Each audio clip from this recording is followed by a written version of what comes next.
And I'm gonna try this one. Of course, I've got to figure out what is up with the wireless connection here. It is really, really subpar.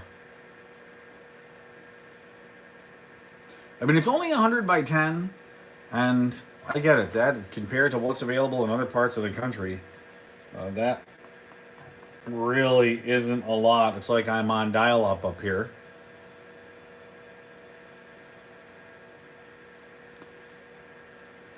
But it should be better than what it is.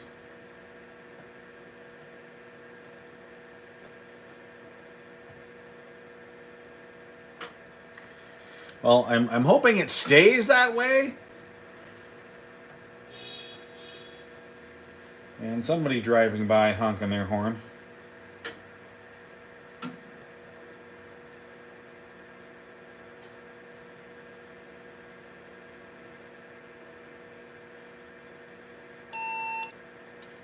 Well, there we go. We filled up one disc.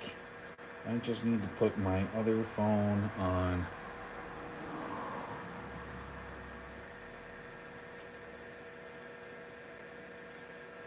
Low power mode.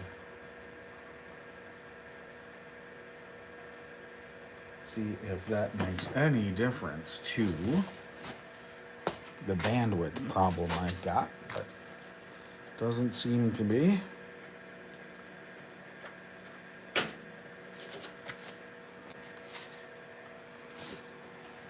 There's disc one.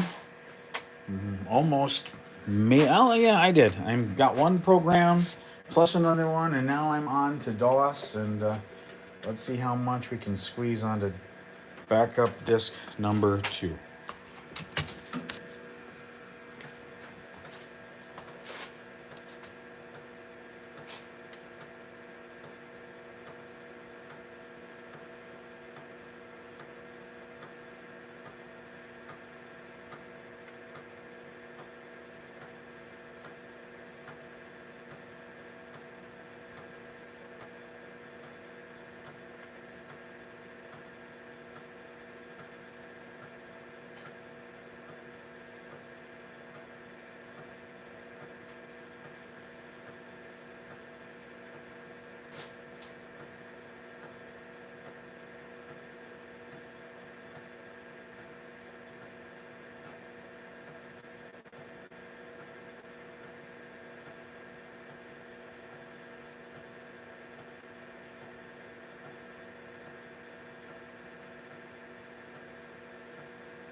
How small the label tape was for the labels.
And I get it. This part's probably boring, and the commentary is probably boring too.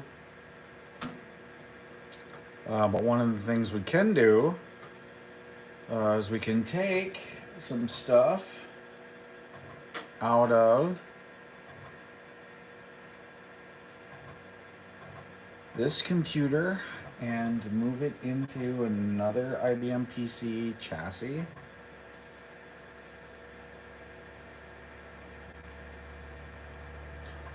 It would be really cool if somebody else out there had another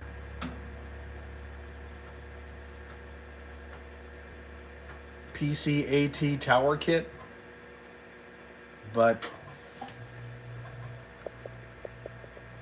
I doubt it.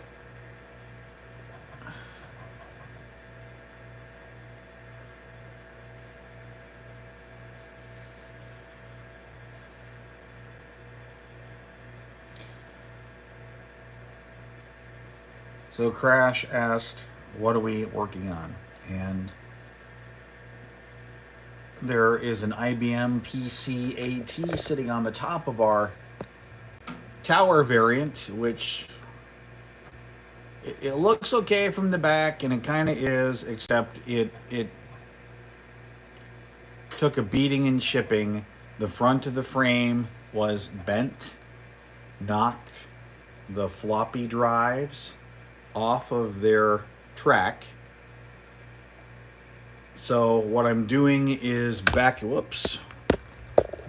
up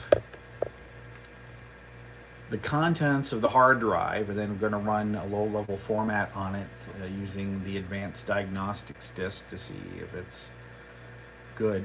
And we're probably going to move it. And I have another AT hard disk that I want to see if I can get anything out of. I have no idea if I'm going to be able to or not.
The fact that there's an uninstall in the DOS folder, before we wipe this drive, we should take a peek to see if that does anything. Probably not, though.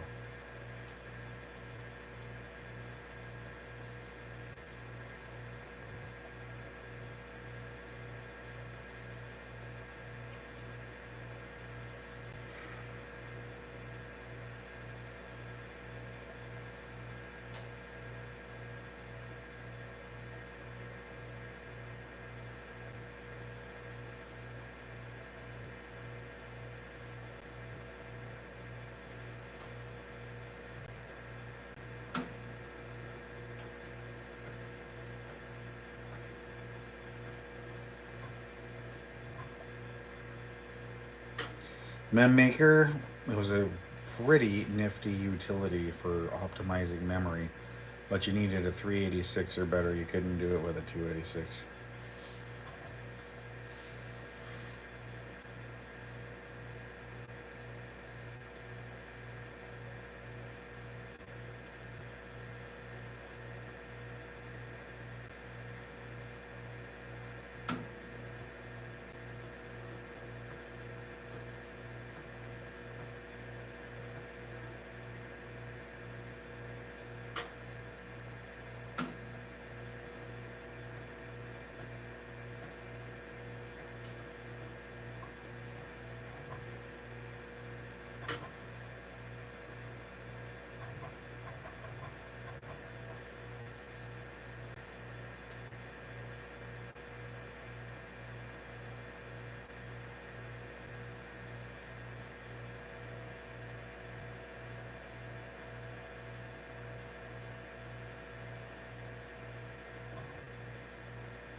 Well, bear with me, folks. Just go ahead and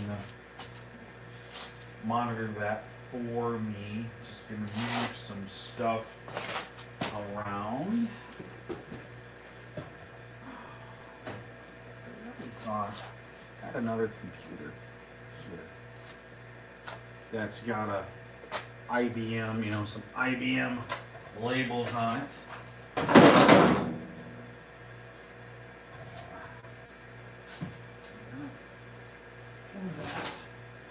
Hope it doesn't fall down. And flip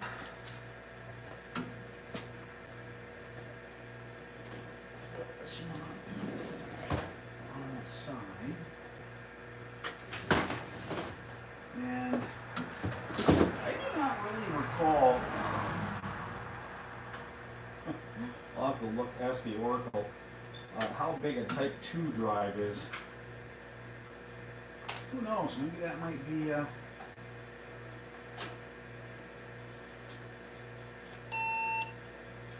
bigger.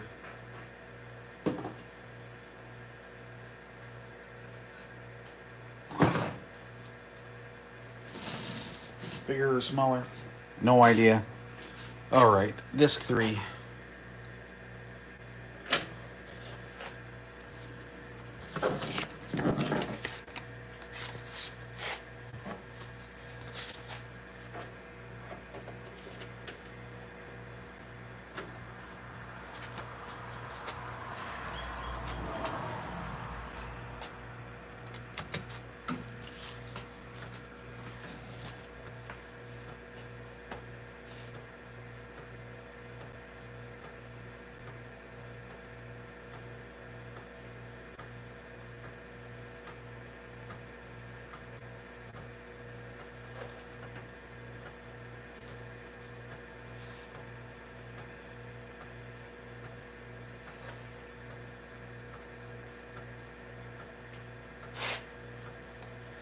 You've got plenty of these high density disks, and I've had them for quite a while.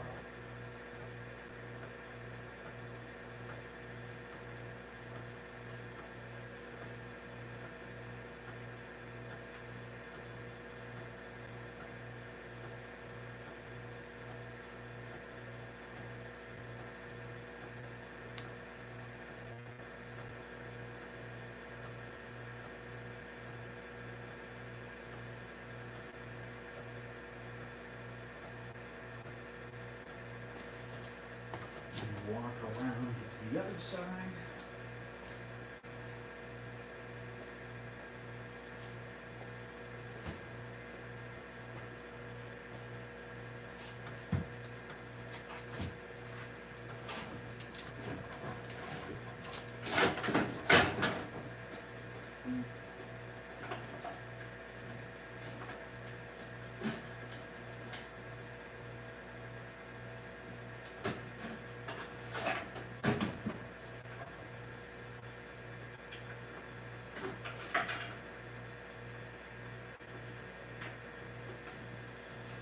So the hard drives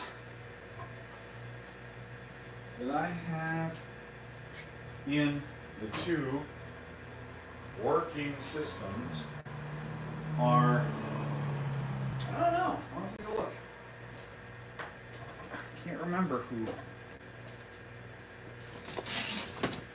manufactured them. Western Digital or Seagate, I would imagine.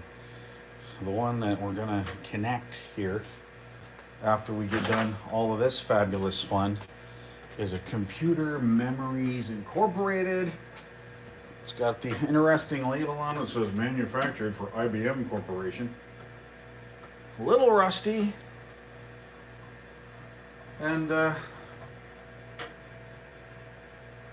sounds a little beat up when you try to power it on, so it might be a total loss. But I figure we'll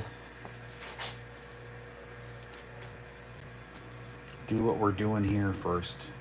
And then when we finally get through all that, we might call it quits for the night.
I almost wonder, there's a card up here.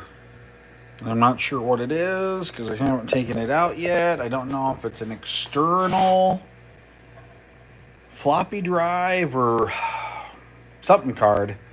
We'll find out later. Well, I'm not gonna take it out while the computer is running this. If I stop this, I have to start from ground zero, and that just takes too long, especially now, as we wanted to start it again tomorrow.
We haven't played any You Don't Know Jack the Ride in a while, and hopefully we'll get back on the Macintosh to do some of that.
Actually, you know, a lot of people going absolutely ape over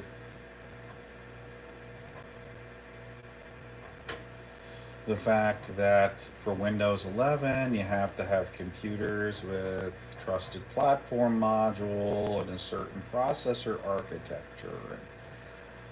And, you know, there was a time where, you know, I've used all versions of Windows right back from the very beginning, and Windows 3.0. You could run Windows 3.0 on original 8088, 8086, 286, 386. You could run it on an 8088 or a 286 with 640K of memory in real mode. That's the lowest, not to say lowest, but one of several modes the processor can operate in. And when Windows 3.1 came along, you could run it on a 380, you could run it on a 286, you could run it on a 386, you could not run it on an 8080 or an 8086. And the same thing when, or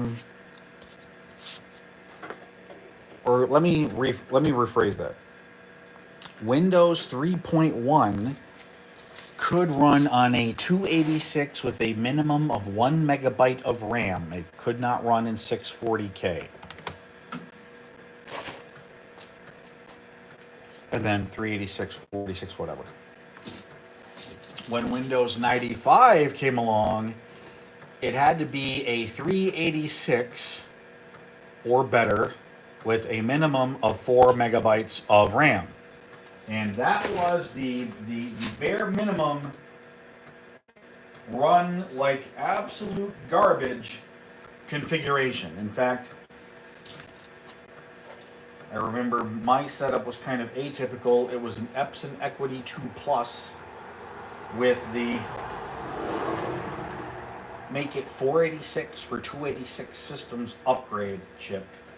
And Windows 95 ran so poorly in that configuration, like even having a 486 upgrade chip and having, you know, 8 megabytes of RAM, I had to run it in safe mode to have it be anywhere near responsive to do anything. Of course, you didn't get the cool colors and really couldn't take advantage of the Plus Pack themes.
That's good. We're off of MS-DOS and we're off to the on to the last bunch.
Yay! Okay. Let's actually do so. Let's see if we can do something interesting now. So we're gonna change into the DOS folder.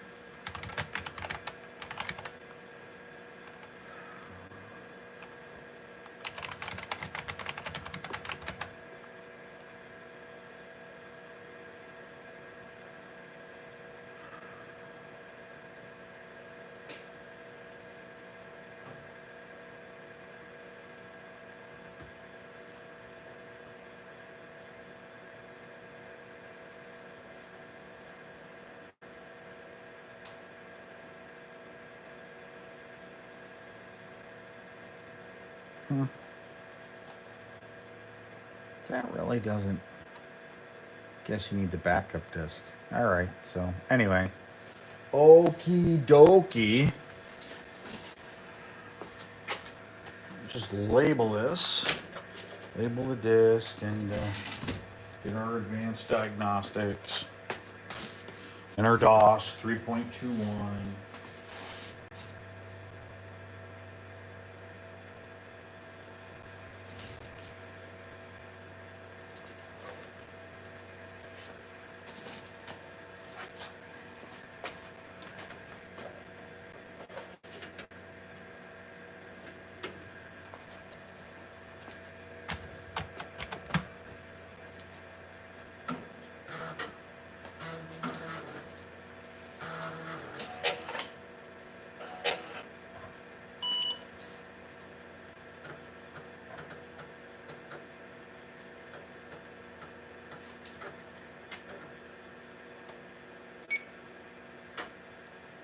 So if you're using any of the new made for retro stuff like an XC IDE or third party IDE card in here, this is not going to work. This is if you're actually using an MFM or RLL hard to disk drive in one of these things.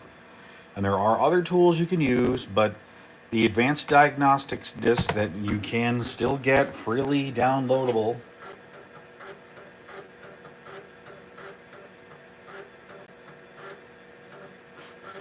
If you can make the image of it, is what's used to do a low level format of a hard disk drive.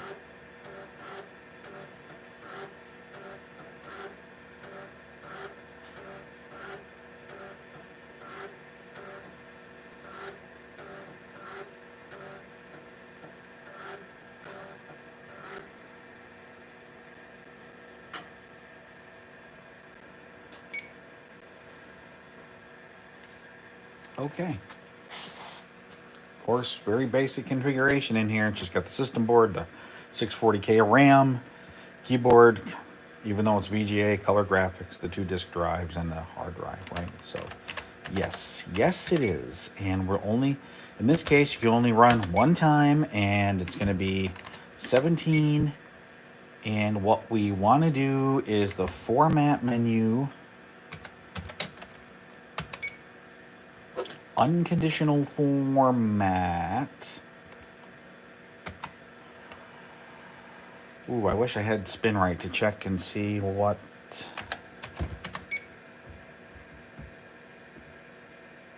Yeah, interleave 3 is usually pretty good. So we're going to do an unconditional format.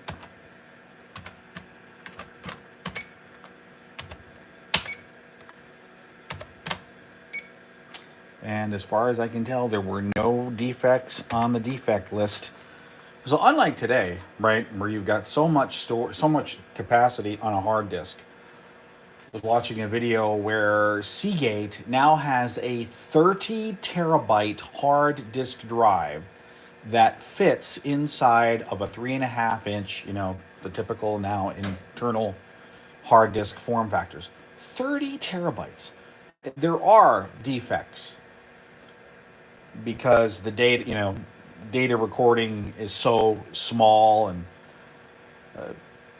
the science behind it, you can Google it. You wouldn't be able to manually record all the defects on something that dense. But 40 years ago, from the factory, they would be like, yep, here are the defects that we found at the factory, and you would type them in there. Any defects, enter. No, we don't. Here we go. Then what we're going to do is we're going to boot up off the DOS 3.21.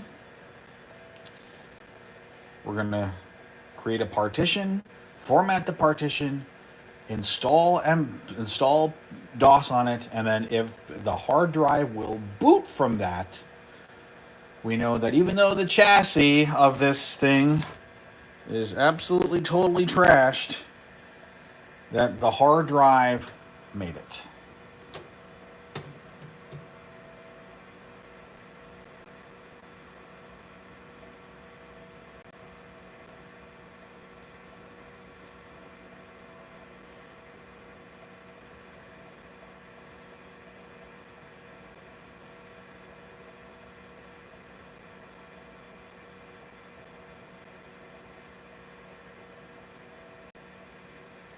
Actually, one of the things that I want to check out.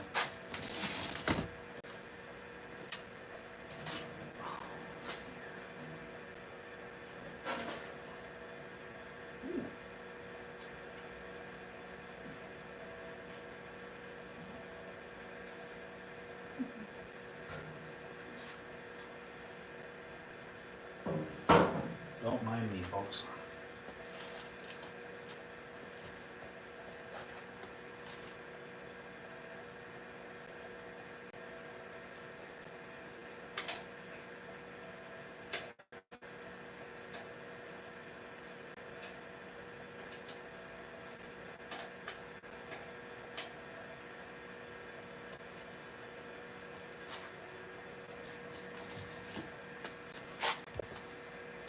If you wondered what I was oohing about on the other bezel where the IBM logo is, this actually can be pushed out and rotated 90 degrees to change from tower configuration to desktop configuration.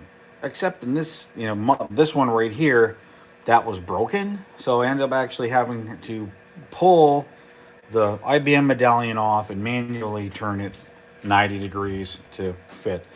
Now, IBM also did include a different version of the whatever they call this here, that's got the hard drive access light and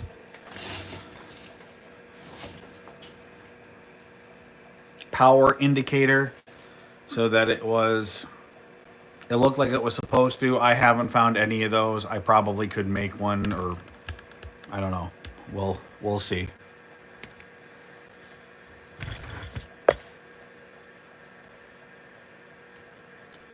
Apologize that the cord's in the way. And we're almost done with this. Of course, the DOS format is going to take just as long.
Great.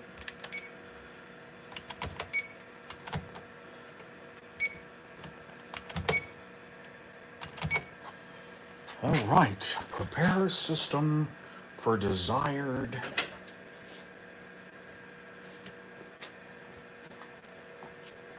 operation.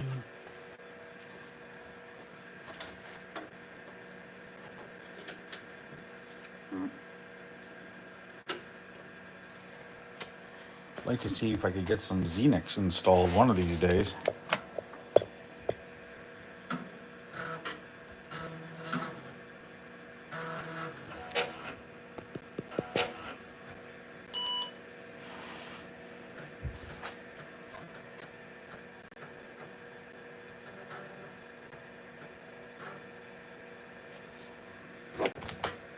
Ooh, 811. Okay.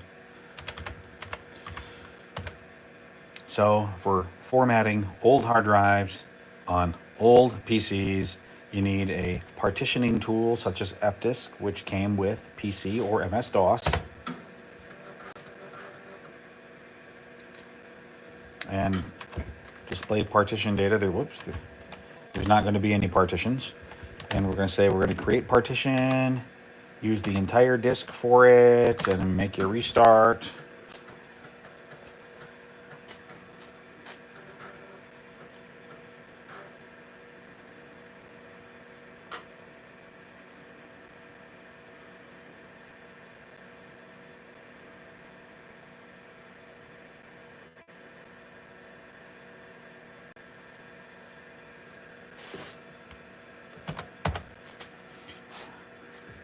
So now that it is partitioned,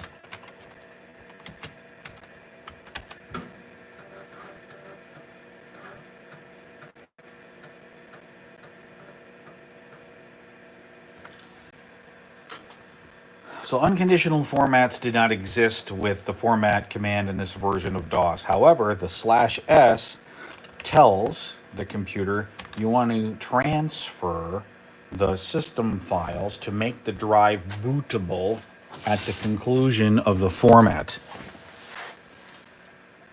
And if you're watching this slowly spin up, it's got to get up to cylinder 712 or whichever it was.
Some of us watching remember doing this a lot of times way back in the day.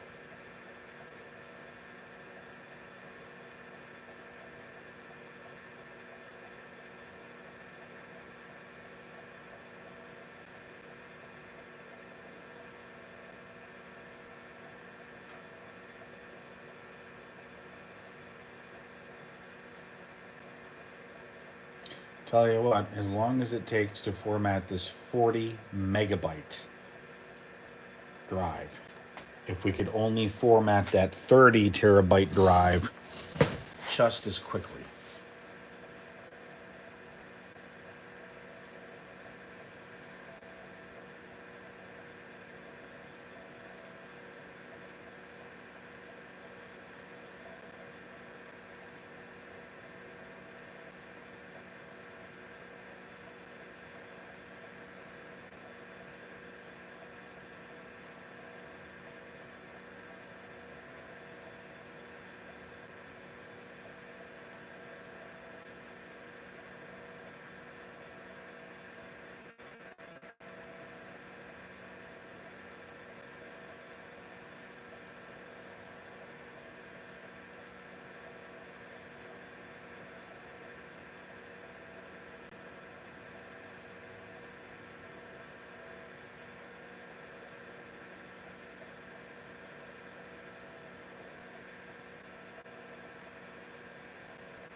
All right, so it's a 31 megabyte hard disk. Apparently, that's a Type 20. Um, hmm.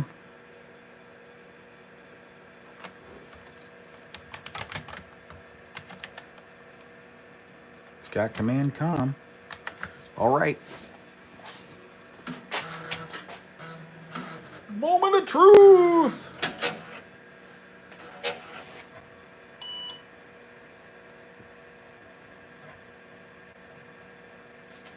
And it boots off the hard disk. I think that is absolutely fabulous. Going to turn the power off without parking our heads. I know that's really bad. But we're going to see if we can breathe any life into this thing. Probably not. Probably not at all. Although, hold that thought for a minute. Oh no, I don't have the control cable. Oh my, what am I gonna do? What am I gonna do? Well,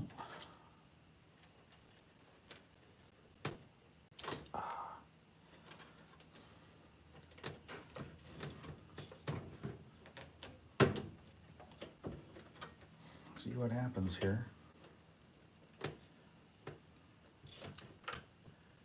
If I did have a multi-camera hookup and a switcher, would certainly do that. So if any wealthy people are watching, if any wealthy people are watching,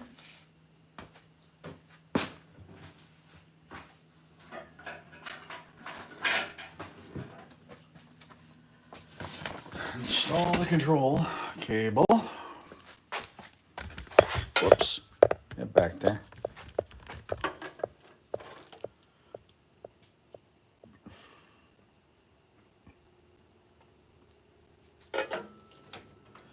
I have no idea what pin 1 is on this thing anymore.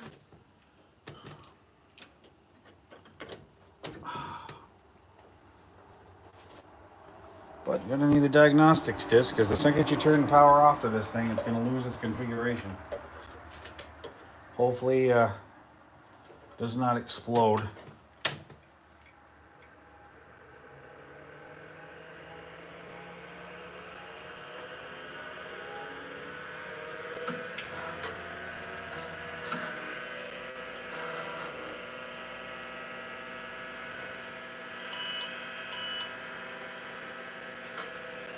That's okay.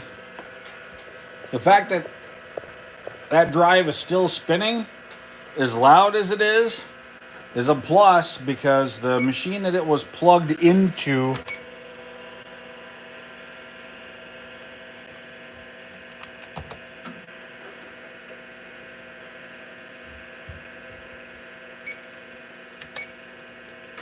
okay, so it did keep the date.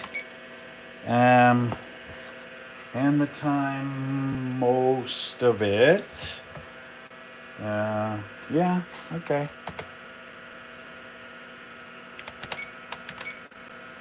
Floppy drives have stayed the same. There's 2 in here now. Drive C is a Type 20 and Drive D is a Type 2.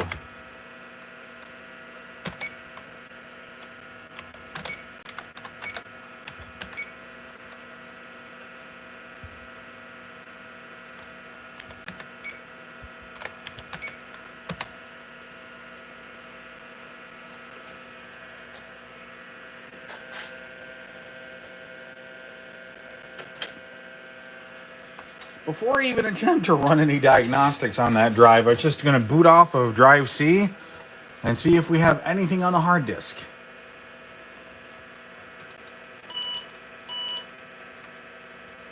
Yeah.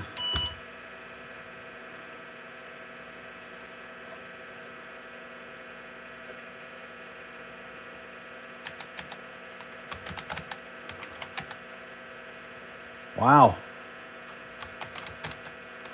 So there's quite a bit.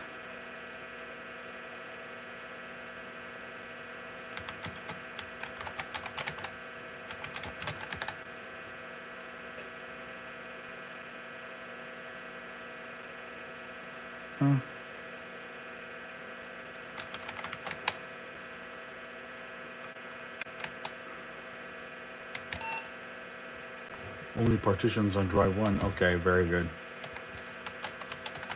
Forgot about that.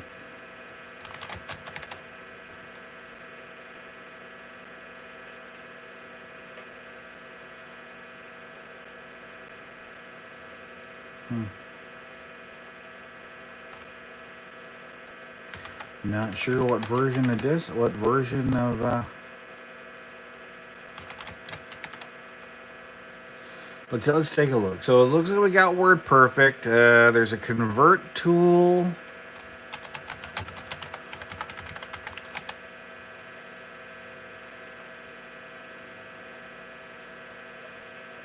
Quicken 4.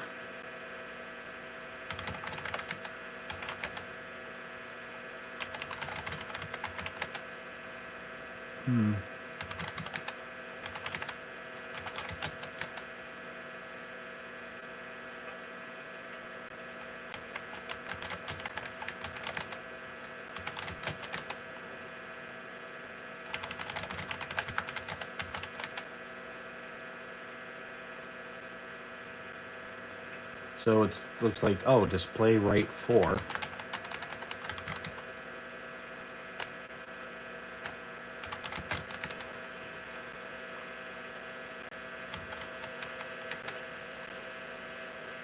Huh.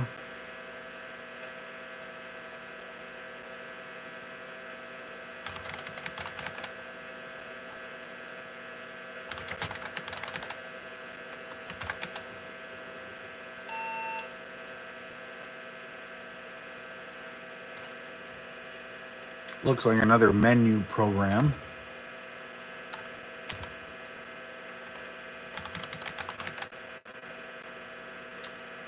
WordPerfect.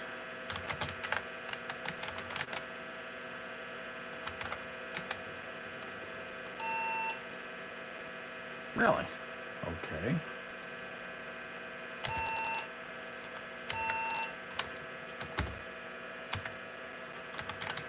So do... Oh, okay. Sorry. Display write forward $AB. Okay, let's look at...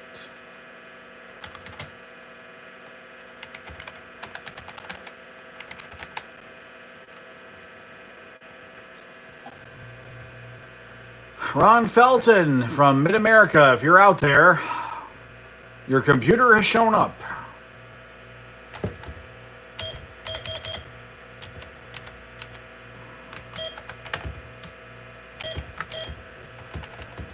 And I do not remember...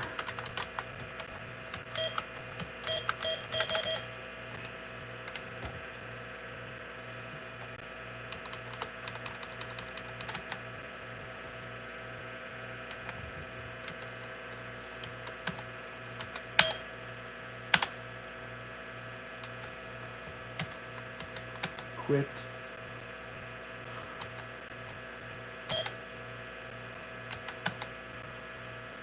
So there's 1, 2, 3. Just want to, whoops, just check the version again. And it's 2.2. Okay.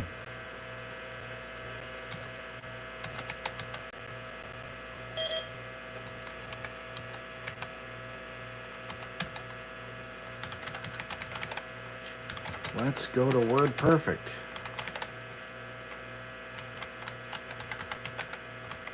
And there is no WordPerfect working on here. What's in the LL Pro folder?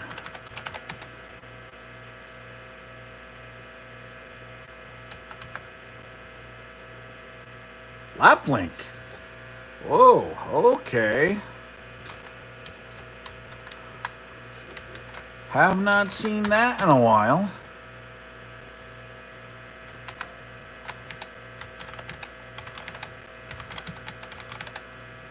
And then we're gonna go to Quicken.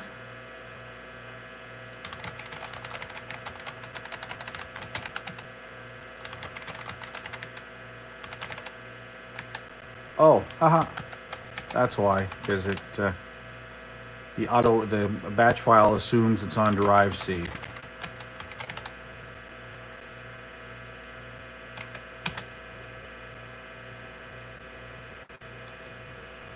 Of course, I'm just going to take this out of frame for a second.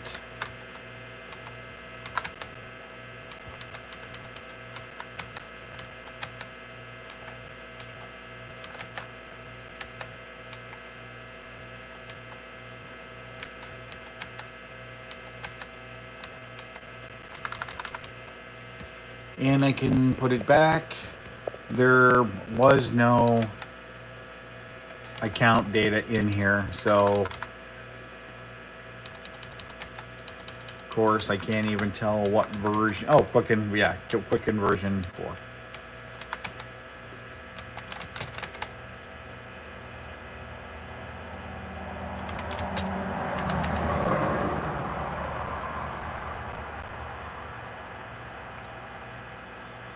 So I don't know. Do you think maybe do PK zip backup on this thing?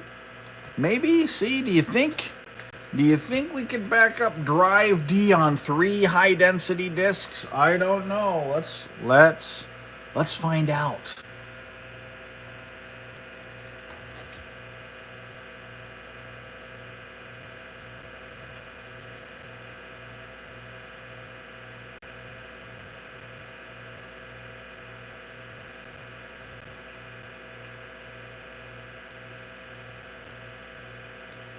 Just need to find the picture I took.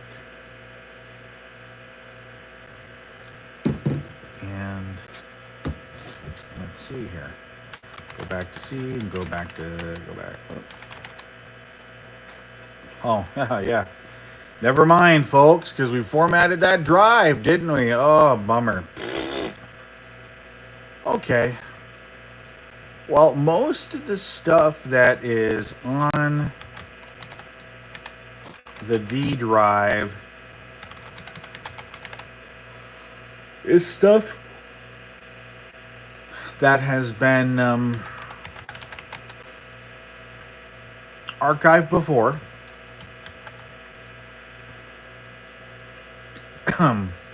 So I guess it's not a significant loss if we don't back it up tonight. But I would like to run the diagnostics on it. See what happens. We'll run a low-level format. And then we will power down for the evening.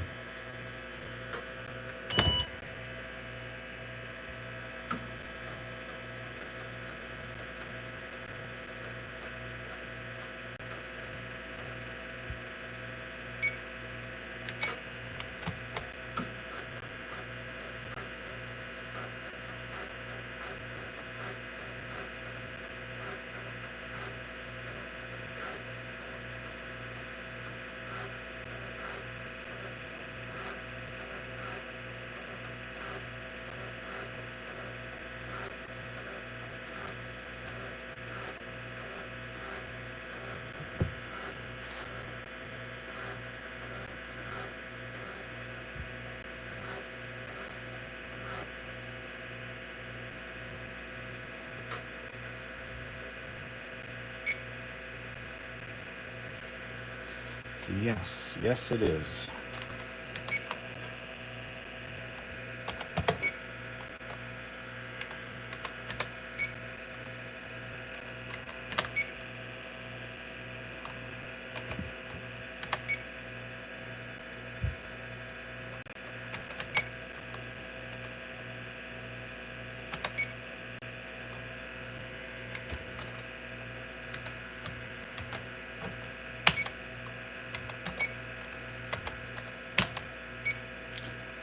And don't dare move this thing.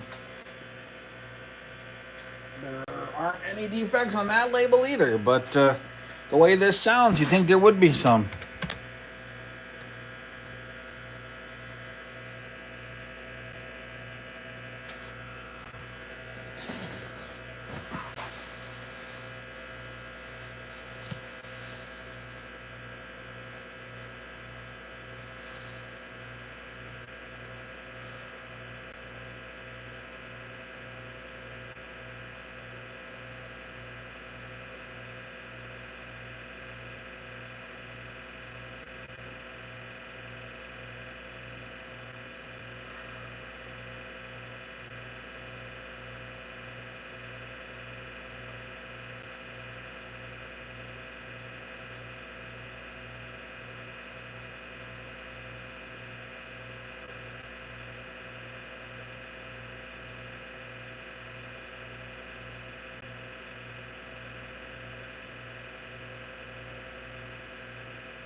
Wow. Okay. Well, we'll go and... Because I forgot, much smaller.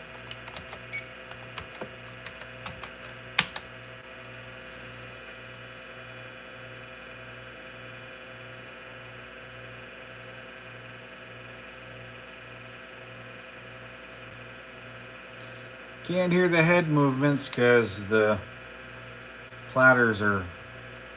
Actually, not the platters, but the motor and the bearings sound so loud on this.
Okay. Well,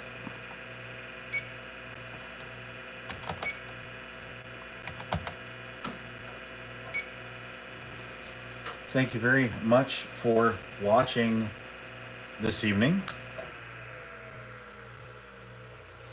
Hope you'll tune in for the next video. Possibly this Sunday, the 17th, but we never can tell. If you like retro content, please consider subscribing to the channel. It helps a great deal to have more subscribers, even if you might not want to watch a whole lot that's here. Certainly appreciate you subscribing. Check out the other videos and check out the Patreon link. What I do end up using patron contributions to the channel for is to preserve the unique technology that launched the microcomputer revolution. And of course, we'll always mention where it comes from in our mini videos that we just started doing.